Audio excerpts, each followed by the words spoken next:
નમસ્કાર દર્શક મિત્રો, હું છું રૂપલ લુણીચિયા. સંપૂર્ણ ન્યૂઝમાં આપનું સ્વાગત છે. જોઈએ આજના મુખ્ય સમાચાર. પાલનપુર સિવિલના મેડિકલ ઓફિસર ડોક્ટર બીજોલ ભેદ્રુને પાલનપુરની સબજેલમાં ધકેલાયા. કમોડીની સગીરાને ઉંમરનું ખોટું પ્રમાણપત્ર આપવાના ગુનામાં ડોક્ટર ભેદ્રુની ડીસા પોલીસે કરી હતી અટકાયત. ઇકબાલગઢ પંથકમાં જંગલ વિસ્તારમાં કોલસો પાડવાનું ચાલે છે કૌભાંડ.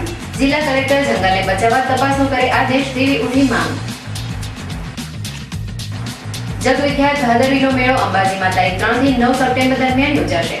ભાદરવીના મહામેળામાં 30 લાખ યાત્રિકો ઉમટી પડવાની ધારણા. ઉજ્જૈનવાડા મર્ડર પ્રકરણમાં ફરિયાદ નોંધાવા ગયેલ આરોપીની ધરપકડ. પોલીસે ફરાર આરોપીને ઝડપી પાડવા ચક્રો કર્યા ગતિમાન. સંપૂર્ણ ન્યૂઝ આપની આંગળીના ટેરવે. ઇન્ટરનેટ ઉપર સંપૂર્ણ ન્યૂઝ જોવા લોગ ઇન કરો www.youtube.com/સંપૂર્ણ ન્યૂઝ. જોઈએ સમાચારો વિગતવાર. ડીસા ઉત્તર પોલીસે પાલનપુર સિવિલના મેડિકલ ઓફિસર ડોક્ટર બીજોલ ભેદ્રુની બોગસ પ્રમાણપત્ર આપવાના મામલે ધરપકડ કરી તેમને ડીસાની કોર્ટમાં રજૂ કર્યા હતા. જો કે ડીસા કોર્ટે ગુનાની ગંભીરતા જોઈને ડોક્ટર ભેદ્રુને પાલનપુરની સબ જેલમાં ધકેલ્યા છે. પાલનપુર સિવિલ હોસ્પિટલમાં ફરજ બજાવતા medical officer doctor Bijol ભેદ્રુને Deesa તાલુકાના કમોડી ગામની એક સગીર યુવતીને પુખ્ત વયનું પ્રમાણપત્ર કાઢી આપ્યું હતું. આ બનાવ જાણે એમ છે કે કમોડી ગામનો એક દલિત પરિવાર ધંધાર્થે અમદાવાદ રહે છે. આ પરિવારની સગીર દીકરીને એક યુવક લગ્નની લાલચે ભગાડી ગયો હતો.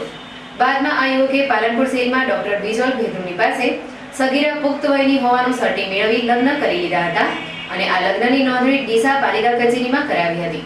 જોકે લગ્ન નોંધણીનું પ્રમાણપત્ર સગીરાના ઘરે જતા તેના પરિવારજનો ચોંકી ઉઠ્યા હતા અને સગીરાની ઉંમર અંગે શંકા જતા તેમણે આ મામલે ખરાઈ કરાવી અમદાવાદ ખાતે પોલીસ ફરિયાદ નોંધાવી હતી. જે ગુનાની તપાસ ડીસા ઉત્તર પોલીસને સોંપાતા સગીરાની ઉંમર અંગેનું બોગસ પ્રમાણપત્ર સિવિલ હોસ્પિટલના તબીબ ડોક્ટર બીજોલ ભેદ્રુને આપ્યું હોવાનું માલુમ પડતા ડીસા ઉત્તર પોલીસે પાલનપુર સિવિલમાંથી ડોક્ટર ભેદ્રુની અટકાયત કરી હતી અને તેમને ડીસા કોર્ટમાં રજૂ કર્યા હતા. જો કે ડીસા કોર્ટે એક સગીરાની ઉંમરનું બોગસ પ્રમાણપત્ર કાઢવાના ગંભીર ગુનામાં ડોક્ટર બીજોલ ભેદ્રુને પાલનપુર સબ જેલના હવાલે કર્યા છે. જો કે પાલનપુરની સરકારી હોસ્પિટલમાં ઉંમર આરોગ્ય જેવા પ્રમાણપત્રો કાઢવા પાછળ મોટી રકમો પડાવાય છે અને વચેટિયાઓ મારફતે બોગસ પ્રમાણપત્રો કાઢવાનું રેકેટ ચાલે છે. ત્યારે તંત્ર દ્વારા આ મામલે તટસ્થ તપાસ કરવામાં આવે તો આવા બનાવો અનેક બહાર આવે તેમ છે. પાલનપુરના કોઝી વિસ્તારમાં નશામાં ચકચૂર ગાડી હંકારતા એક રાજસ્થાની શખ્સને પેરોલ ફ્લોર સ્ક્વોડની ટીમે ઝડપી પાડ્યો છે અને તેને પશ્ચિમ પોલીસના હવાલે કરવામાં આવ્યો છે. પાલનપુરમાં ગુરુ નાનક ચોકથી કોઝી સુધીના માર્ગ ઉપર બેફામ ગાડી હંકારનાર રાજસ્થાનનો શખ્સ ભૂપેન્દ્ર બગદાજી લુહાર નશામાં ચકનાચૂર હોય અહીંયા પેટ્રોલિંગમાં ફરતા પેરોલ ફ્લોર સ્ક્વોડના પીએસઆઈ જે.આર. શુક્લા આ ગાડીનો પીછો કરી ગાડી સાથે ચાલકને કોઝી ઉપરથી ઝડપી પાડ્યો હતો. જોકે આ નશાખોર ઝાયલોના ચાલકે પોલીસ સાથે પણ અશોભનીય વર્તન કર્યું હતું. પેરોલ ફ્લોર ટીમના હાથે ઝડપાયેલ આ રાજસ્થાની નશાખોરને ગાડી સાથે પશ્ચિમ પોલીસને સુપ્રત કરવામાં આવતા પોલીસે તેના વિરુદ્ધ ગુનો નોંધી ધોરણસરની તપાસ હાથ ધરી છે. વડગામ તાલુકાના પેપોળ ગામે ગ્રામ પંચાયતના ઉપસરપંચ પદ માટે ચૂંટણી યોજાઈ હતી. જેમાં 2 ફોર્મ ભરાતા સભાખંડના સભ્યો વચ્ચે ચકમક ચડી હતી. જેમાં ગામ આગેવાનોની સમજાવટના અંતે મામલો થાળે પડ્યો હતો અને ઉપસરપંચની બિનહરીફ વરણી કરવામાં આવી હતી. પેપોળ ગ્રામ પંચાયતની ખાલી પડેલ ઉપસરપંચની બેઠક માટે વિસ્તરણ અધિકારીની ઉપસ્થિતિમાં ચૂંટણી પ્રક્રિયા હાથ ધરવામાં આવી હતી. જેમાં કેવળરામ પ્રજાપતિ અને પ્રકાશ જોશીએ ઉમેદવારી નોંધાવતા પંચાયતના સભ્યો આમને સામને આવી ગયા હતા. જે બાદ સમજાવટના અંતે કેવળભાઈ પ્રજાપતિએ ફોર્મ પરત ખેંચતા પ્રકાશકુમાર જોશીની પેપોળ ગ્રામ પંચાયતના ઉપસરપંચ પદે બિનહરીફ જાહેર કરવામાં આવ્યા હતા. અમીરગઢ તાલુકાના ઇકબાલગઢ પંથકના આંતરિયાળ ગામડાઓમાં જંગલ વિસ્તારમાં કોલસા કૌભાંડ ચાલી રહ્યું છે. જેમાં કેટલાક માફિયાઓ જંગલ વિસ્તારમાં વૃક્ષછેદન કરી આ લાકડાઓમાંથી કોલસો પાડી કાળી કમાણી રડી રહ્યા છે. તેમ છતાં વન વિભાગ દ્વારા આ મામલે કોઈ જ કાર્યવાહી કરવામાં ન આવતા આ વિસ્તારના લોકો જંગલને બચાવવા વન અધિકારીઓ પાસે દોડી આવી તેમને રજૂઆત કરી હતી. જેને લઈ ઘોર નિંદ્રા પોડતું વનતંત્રને દોડતું થવું પડ્યું હતું. અમીરગઢના જેથી ગામે આવેલ જંગલ ખાતાની જમીનમાં સર્વે નંબર 158માં માથાભારે તત્વોએ દબાણ કરી આ જગ્યામાં કોલસો પાડવાની પ્રવૃત્તિ ચલાવવામાં આવે છે. જેને લઈ જેથીનો જંગલ વિસ્તાર નાશ થવાની સાથે દબાણમાં ગરકાવ થઈ રહ્યો છે. ત્યારે જનજીવનને અનેકરૂપી ઉપયોગી આ વન વિસ્તારને ભૂમાફિયાઓની ચુંગાલમાંથી બચાવવા માટે ગ્રામજનોએ વનતંત્રના ઉચ્ચ સ્તરે રજૂઆતો કરી હતી. જેને લઈ હરકતમાં મુકાયેલ તંત્રે જેથીના જંગલમાં તપાસ હાથ ધરી હતી. જે તપાસમાં સરકારી બાબુએ ભીનું સંકેલ્યું હોવાના ગ્રામજનો આક્ષેપ કરી રહ્યા છે. જોકે જેથીના જંગલ વિસ્તારમાં કોલસો પાડવાનું કૌભાંડ છેલ્લા કેટલાય સમયથી ચાલે છે, ત્યારે વનતંત્ર આ મામલે આંખ આડા કાન કરી રહ્યું છે. ત્યારે જિલ્લા કલેક્ટર દિલીપ રાણા જંગલ વિસ્તારને માફિયાઓમાંથી બચાવી લેવા આ મામલે તટસ્થ તપાસ કરાવે તે જરૂરી છે. સુપ્રસિદ્ધ યાત્રાધામ અંબાજી ખાતે ભરાનાર જગવિખ્યાત ભાદરવી પૂનમના મહામેળાને હવે 12 દિવસો જ બાકી રહ્યા હોય જિલ્લા વહીવટીતંત્ર દ્વારા ભાદરવીના મેળાને લઈ તડામાર તૈયારીઓ આરંભી દેવાય છે. જેમાં આજે અંબાજી ખાતે કલેક્ટર કમ અંબાજી દેવસ્થાન ટ્રસ્ટના ચેરમેન દિલીપ રાણાના અધ્યક્ષસ્થાને મેળાના આયોજન અને વ્યવસ્થા અંગે અધિકારીઓની સમીક્ષા બેઠક મળી હતી. જેમાં જરૂરી સૂચનો, માર્ગદર્શન અને સુવિધાઓ વિશે વિસ્તૃત સમીક્ષા કરવામાં આવી હતી. જો કે ગુજરાતમાં જ નહીં પણ પશ્ચિમ ભારતમાં ભરાતા મહામેળામાં જેની ગણના થાય છે તે અંબાજીના ભાદરવી મેળામાં દેશભરમાંથી લાખો યાત્રીઓ માં અંબાના દર્શને ઉમટે છે. ત્યારે આ યાત્રિકોને તમામ સુવિધાઓ અને દર્શન સરળતાથી કરી શકે તેવી વ્યવસ્થાનું આયોજન કરવામાં આવ્યું છે.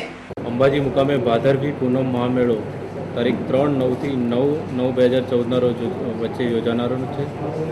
આ મેળાની આગોતરી તૈયારીના ભાગરૂપે આજરોજ જિલ્લાના વિવિધ અધિકારીઓ સાથે ખાસ કરીને પોલીસ અધિક્ષક શ્રીની હાજરીમાં એક મિટિંગનું આયોજન કરવામાં અહીંયા અંબાજી મુકામે કરવામાં આવેલું, જેમાં વિવિધ મુદ્દાઓની ચર્ચા કરવામાં આવી.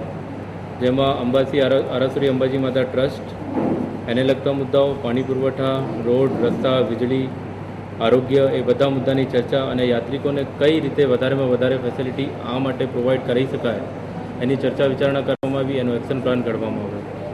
આની સાથોસાથ જે મેળો થાય છે ગયા વર્ષ સુધીનો, એમાં કેટલાક નવા ડાયમેન્શન, કેટલાક વધારાના મુદ્દાઓ અને વધારાની ફેસિલિટીઝ યાત્રિકોને આપવાનું આજે નિર્ધારણ કરવામાં આવ્યું. જેમાં એક વેબકાસ્ટિંગની ફેસિલિટી, અંબાજી મુકામની આજુબાજુ જે ઝાડો આવેલા છે એ ઝાડો સાથે કોઈ અકસ્માત ન થાય તો બધા ઝાડો પર રિફ્લેક્ટર મૂકવા, સાથોસાથ લોકોને જાણકારી મળી શકે એની માટે દર 250 મીટરે પત્રિકાઓ છપાવી અગત્યના ફોન નંબર, અગત્યની માહિતી લોકોને મળી શકે અને દર 500 મીટર કે 1 કિલોમીટરના અંતરે તો માહિતી કેન્દ્ર ઊભું થાય એ પ્રકારનું આયોજન. વીજ પુરવઠો સતત ચાલુ રહે અને ક્યાં લાઇટ પણ જાય તો પણ એક નાની માત્રામાં પણ અથવા તો ઇમરજન્સીના ભાગરૂપે પણ લાઇટ પુરવઠો ન ખોરવાય એનું પણ ઇન્શ્યોર આ મેળામાં થશે. ઉપરાંતમાં આઈસીયુ યુનિટ પણ અહીંયા જે કોટેજ હોસ્પિટલ છે એમાં કાર્યરત થશે. એટલે લોકોની જે સુવિધા છે એમાં વધારો થશે. આ અંગે કલેક્ટર દિલીપ રાણાએ જણાવ્યું હતું કે મેળામાં પીવાનું પાણી, આરોગ્ય, એસટી બસ, કાયદો વ્યવસ્થાની જાળવણી, સ્વચ્છતા, રસ્તા વિસામાં કેન્દ્ર સહિતની સુવિધાઓ સુદૃઢ બનાવવામાં આવશે. જોકે આ 7 દિવસીય મહામેળા દરમિયાન બીપી કે હાર્ટ એટેકના દર્દી માટે જરૂરી દવાઓ અને તબીબોની ટીમ ઉપલબ્ધ રાખવા આરોગ્ય તંત્રને કલેક્ટર દ્વારા સૂચના અપાઈ છે. તેમજ સુરક્ષાના કારણોસર અંબાજીના 101 કેમેરા મૂકવામાં આવશે, જે સતત હિલચાલ ઉપર બાજ નજર રાખશે. તેમજ મેળામાં યાત્રિકો માટે વિનામૂલ્યે ભોજનની વ્યવસ્થા કરાઈ છે, જેમાં અંબિકા ભોજનાલય, દાતા રોડ ઉપર દિવાળી બાદ ધર્મશાળા, ગબ્બરતળેટી કેન્ટીન ખાતે વ્યવસ્થા કરવામાં આવી છે. આમ અંબાજીનો મેળો સુખમય સંપન્ન કરવા માટે જિલ્લા વહીવટીતંત્ર દ્વારા સુચારુ આયોજન હાથ ધરવામાં આવ્યું છે. ધાનેરા તાલુકાના કોટડા ધાખા ગામે આજે બપોરે પૂર ઝડપે પસાર થઈ રહેલ જીપે રોડ સાઈડમાં ઉભેલી બાળકીને અડફેટે લીધી હતી, જેમાં બાળકી ગંભીર રીતે ઘાયલ થતા તેને સારવાર અર્થે ખસેડાઈ હતી. કોટડા ધાખા ગામના પાટીએ આજે બપોરે 11 વર્ષીય કિશોરી પિંટાબેન ચૌહાણ રોડ સાઈડમાં ઊભી હતી. તે સમયે રોડ ઉપરથી પસાર થઈ રહેલ એક જીપે આ બાળકીને અડફેટે લેતા બાળકીનો પગ ટાયર નીચે કચડાઈ ગયો હતો. જોકે અકસ્માત બાદ જીપ ચાલક જીપ લઈને ફરાર થઈ ગયો હતો, જ્યારે લોકોની મદદથી ઈજાગ્રસ્ત બાળકીને તાત્કાલિક સારવાર અર્થે ધાનેરાની રેફરલ હોસ્પિટલમાં લઈ જવાઈ હતી, જ્યાં તેને પ્રાથમિક સારવાર આપ્યા બાદ વધુ સારવાર અર્થે આગળ રિફર કરવામાં આવી હતી.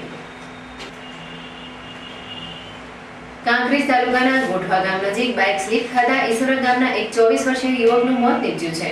આ યુવક થરાથી ઈસરા તરફ જતો હતો, તે દરમિયાન ગોઠવા ગામ નજીક તેને કાળ ભરખી ગયો હતો. ઈસરા ગામનો 24 વર્ષીય યુવક હરેશકુમાર સુરેશભાઈ પરમાર બુધવારના દિવસે થરાથી બાઇક લઈ ઈસરા ગામ તરફ જઈ રહ્યો હતો. તે સમયે ગોઠવા ગામ નજીક અચાનક તેનું બાઇક સ્લીપ ખાઈ જતા આ યુવક રોડ ઉપર પટકાયો હતો, જેને લઈ તેને હાથ, પગ અને માથાના ભાગે ગંભીર ઈજાઓ થતા તેને 108 મારફતે દિયોદરની રેફરલ હોસ્પિટલમાં ખસેડાયો હતો, જ્યાં સારવાર દરમિયાન યુવકનું મોત નીપજ્યું હતું. જોકે આ મામલે થરા પોલીસે અકસ્માતનો ગુનો નોંધી લાશનું પીએમ કરાવ્યું હતું, જ્યારે બનાવને પગલે હોસ્પિટલમાં લોકોના ટોળા ઉમટી પડ્યા હતા. ભાભર તાલુકાના ઉજ્જૈનવાડા ગામે વિપ્ર યુવાનના હત્યા કેસમાં ફરિયાદ નોંધાવા ગયેલ આરોપી યુવાનની પોલીસે ધરપકડ કરી છે. કાંકરેજ તાલુકાના શિવરવાડા ગામના કાળુભાઈ મણીલાલ જોશી 18 ઓગસ્ટના રોજ પોતાના કુટુંબીભાઈ વિષ્ણુ કાશીરામ જોશીને લઈને પોતાની પત્નીને તેડવા ઉજ્જૈનવાડા ગામે ગયા હતા, જ્યાં કાળુભાઈને પોતાની પત્ની તેડવાના મામલે સાસરિયાઓ સાથે રકઝક થઈ હતી, જેમાં ઉશ્કેરાયેલા સાસુ-સસરા, પત્ની, સાળો અને સાળીએ લાકડી વડે આ બંને ઉપર હુમલો કર્યો હતો. વિષ્ણુ જોશીનું તેમાં મોત નીપજ્યું હતું, જ્યારે કાળુભાઈ જોશી ગંભીર રીતે ઘાયલ થયા હતા. આ મામલે ભાભર પોલીસ મથકે ગણેશ જેમલ રાવલ, ખેતા જેમલ રાવલ, હેમાબેન ગણેશ રાવલ, કમુબેન ગણેશ રાવલ અને નીરુબેન રાવલ વિરુદ્ધ ફરિયાદ નોંધાઈ હતી, જેમાં આરોપી ખેતા રાવલે પોતાના ઉપર હુમલો કર્યા હોવાની ફરિયાદ આપવા જતાં પોલીસે આ યુવકની ફરિયાદ નોંધી તેની હત્યા પ્રકરણમાં અટકાયત કરી જેલના હવાલે કર્યો છે. ફરી એક નજર આજના મુખ્ય સમાચાર ઉપર. પાલનપુર સિવિલના મેડિકલ ઓફિસર ડોક્ટર બીજો ભેદ્રુને પાલનપુરની સબ જેલમાં ધકેલાયા. કમોડીની સગીરાને ઉંમરનું ખોટું પ્રમાણપત્ર આપવાના ગુનામાં ડોક્ટર ભેદ્રુની ડીસા પોલીસે કરી હતી અટકાયત. ઇકબાલગઢ પંથકમાં જંગલ વિસ્તારમાં કોલસો પાડવાનું ચાલે છે કૌભાંડ. જિલ્લા કલેક્ટર જંગલને બચાવવા તપાસનો કરે આદેશ તેવી ઉઠી માંગ. જગવિખ્યાત ભાદરવીનો મેળો અંબાજીમાં તારીખ 3 થી 9 સપ્ટેમ્બર દરમિયાન યોજાશે. ભાદરવીના મહામેળામાં 30 લાખ યાત્રિકો ઉમટી પડવાની ધારણા. ઉજ્જૈનવાડા મર્ડર પ્રકરણમાં ફરિયાદ નોંધાવા ગયેલ આરોપીની ધરપકડ. પોલીસે ફરાર આરોપીને ઝડપી પાડવા ચક્રો કર્યા ગતિમાન. આ હતા અત્યાર સુધીના સમાચાર. વધુ સમાચાર સાથે ફરી મળીશું. નમસ્કાર.